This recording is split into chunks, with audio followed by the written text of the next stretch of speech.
It's mystery. We're in Glastonbury. And on today's show... What is strange about this normal-looking village in Dorset? And what unearthly event single-handedly catapulted an entire city into darkness?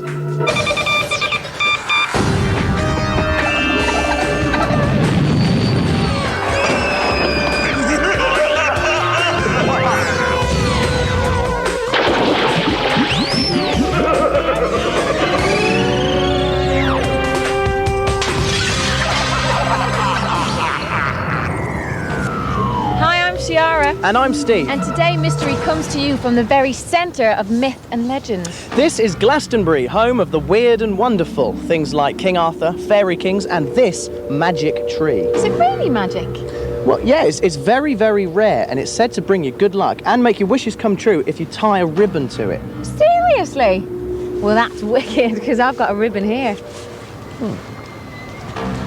I bet she's wishing for chocolate. Steve? Yeah? Tell us a joke, mate. Okay. How many... What did the... Fantastic, it's worked. No way, this must be the weirdest town in Britain. Well, if this is the weirdest town, then I've been to the weirdest village. Check this out.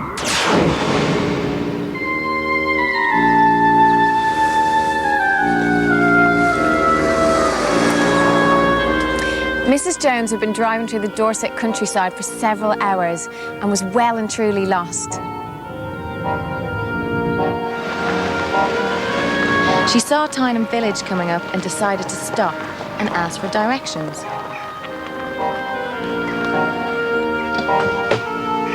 Mrs. Jones got out of her car and went to look for someone to help her.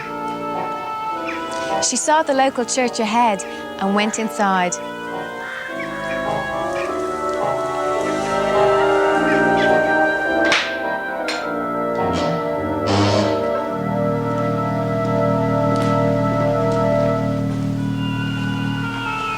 Hello? Is there anybody there? But there was no answer, so Mrs. Jones went to look somewhere else.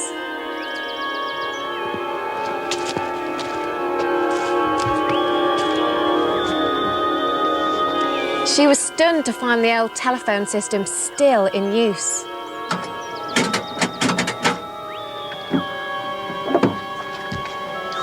Well, I never thought these old phones weren't used anymore. She picked up the receiver, but there was no tone. The phone line was dead. Mrs. Jones noticed the village school nearby and was confident she'd find someone in there. As she went into the school, she noticed that all of the children's coat pegs were empty. The children's work was still on their desks, but the room was deserted, and what Mrs. Jones saw was not a classroom from the 21st century. She noticed the pictures of King George and Queen Victoria hanging on the walls. My goodness. The style of the desks, the inkwells, the old books on the shelves, everything reminded her of a Victorian classroom. But it couldn't be. It was as if the world had stood still and that Mrs. Jones had somehow travelled back in time. And then she noticed that the clock had stopped.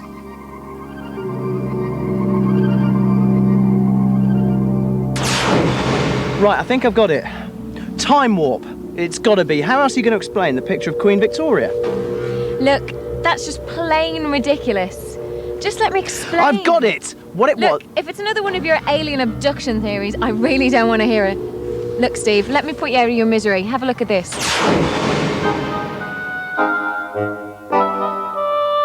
The answer to the mystery lies in wartime Britain. Tyneham village is near to an army base, and the villagers knew that the threat of the Second World War meant that one day they would have to leave their village. Please excuse the intrusion, Miss Oldfield. I'm afraid that's the end of school for today. You're all going to have to leave the village as part of the evacuation. Come along then, children. Put your things down and we'll all go outside.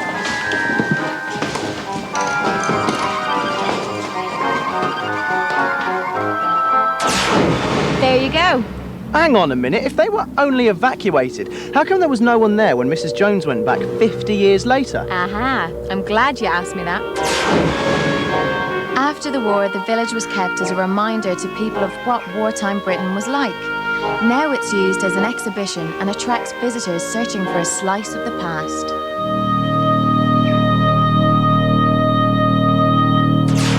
So there you have it.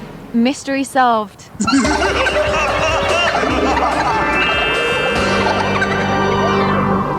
You know what, Shiarra? Glastonbury's got more mysteries than I've had hot dinners. Well, we know that's not true, Steve, OK? Because everybody knows how much you like your hot dinners. Oi, cheeky. All right, I've got a challenge for you. Let's find out who's found out the most mysterious facts about Glastonbury. Deal. Let's go.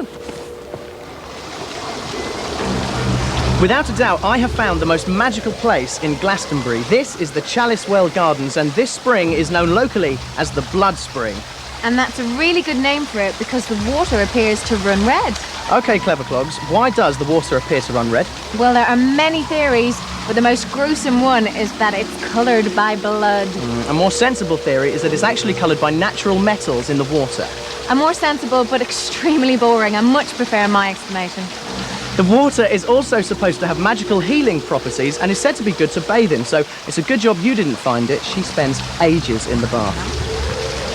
Well, people don't just bathe in this water, Steve. They also drink it. So I've got one I made earlier. OK. Oh, that tastes worse than one of your cups of tea. Come on, show me what your next mystical fact is.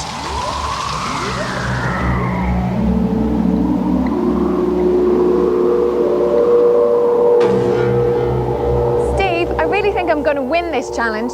Come on, keep up, because I'm about to show you the most mysterious place in Glastonbury. This is Glastonbury Tour, steeped in mysterious stories and folklore. There's a lot of stories about this weird cone-shaped hill. Some say it's a magic mountain and that underneath there's strange passageways and weird tunnels. They say that if you enter them, you either come out insane or you don't come out at all. And not only that, it was also thought to be the home of the fairy King Gwyn and all the fairy folk. And here at the top are the remains of St. Michael's Tower, thought to be about 700 years old.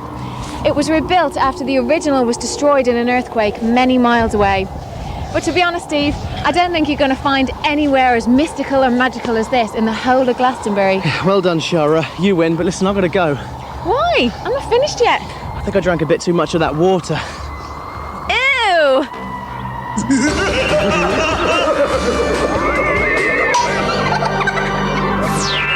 My name is Jenny Sampson and I live in Wimborne, Dorset, and something really strange happened to me. Last year on the 12th of April, my cat Flissy died after being unwell. I was very sad, but I knew that she wasn't sick anymore and it made me feel much better. The following night I went upstairs to bed and started to fall asleep. I felt a cat jumping on the end of my bed, but I didn't think anything of it. I started to go back to sleep when I remembered that my cat had died the day before. The only explanation I can think of is that I had seen the ghost of Flissy. I wasn't scared at all and went back to sleep. Exactly 1 year later, on the 12th of April, the same day Flissy had died, something else strange happened to me. It was the middle of the night when I was asleep.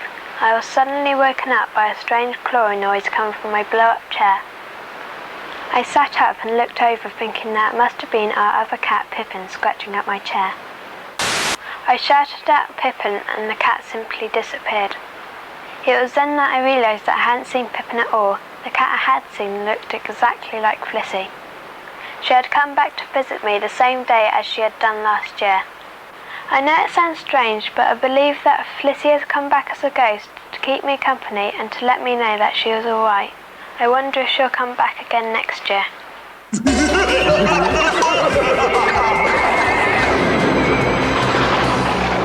Wow, that was really spooky. Steve, now that you're back, what exactly are you doing? What does it look like? I'm taking photos. But why are you taking pictures of the sky when there's all this beautiful countryside?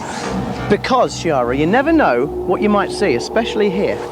Well, I think I could make a pretty good guess, like planes or birds or... If you knew as much about this tour as you say you do, you'd know exactly what I'm looking for. Tell you what, while I'm busy, have a look at this. John Tyrrell, plant manager at the city electricity station, had just left work. It had been a hectic day, but he was satisfied that all was in order. He was looking forward to a nice cup of tea when his phone rang. Hello?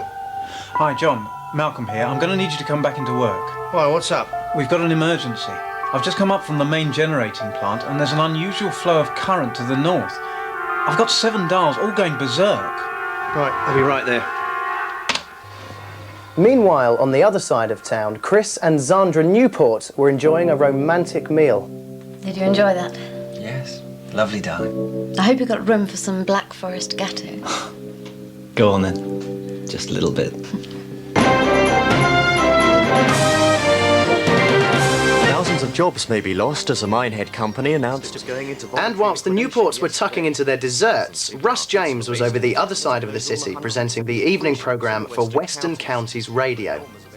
Crossing in record time, and although she's 66 years young, she insists she's fitter than she's ever been and won't be giving up just yet. You're up to date with the news and sport. I'm Russ James. Okay, Steve, let's get this straight, right? A bunch of people are going about their everyday lives doing everyday things. They sure are. So where's the mystery in that, then?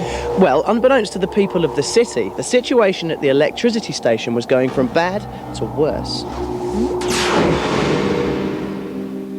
Everything seemed normal when at 6:57, the lights went out. Oh no, a power cut. Well, at least we won't have to find any candles. Studios, and at the same time at the radio station, the evening programme came to an abrupt end. You're listening to Western Counties Radio, and here's a special birthday tune for John Lavelle in Bristol.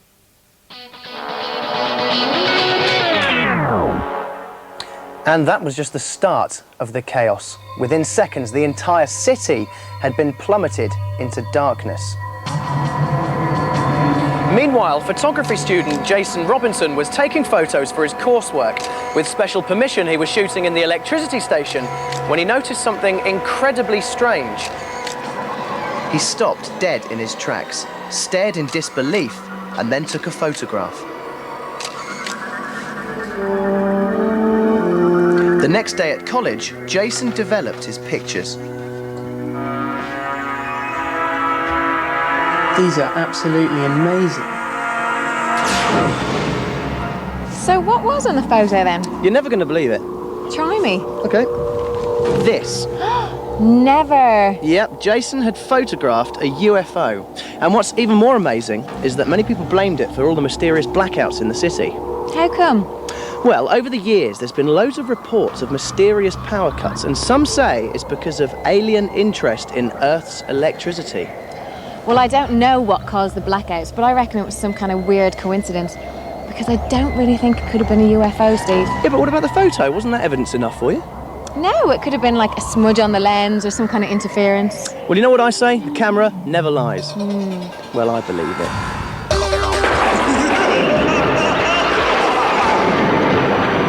So what you're telling me is that you're actually looking for UFOs? That's right, Shiarra. There's been a lot of UFO sightings around Glastonbury Tor. It's seen as a strong energy point and attracts a lot of extraterrestrial attention. Come on, Steve, I think the altitude's getting to you. Yes, we should go before they abduct us.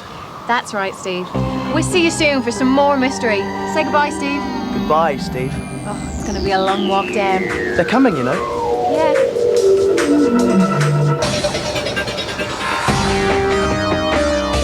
On our next show, is this really the scariest castle in Ireland?